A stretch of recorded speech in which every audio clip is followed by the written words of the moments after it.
A father's shocking obsession, a line that should never be crossed.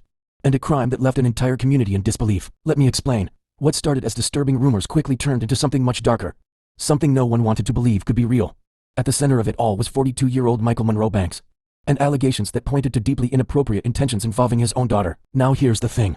Cases like this don't just appear out of nowhere, they build over time. Through warning signs, uncomfortable moments, and things people may have noticed but didn't fully understand at the time. Family members and those close to the situation reportedly sensed that something wasn't right.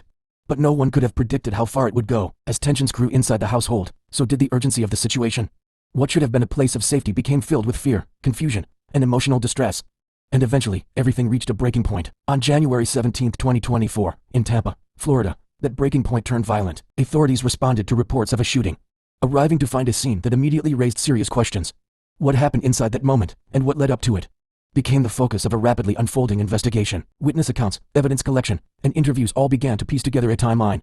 Investigators worked to understand not just the act itself, but the motive behind it, and as details emerged, the case revealed layers of family conflict, control, and deeply troubling behavior that had escalated beyond words. Michael Monroe Banks was quickly identified and taken into custody. From there, the case moved into the legal system, where the focus shifted toward accountability and justice. But here's what stays with people. It's not just the crime.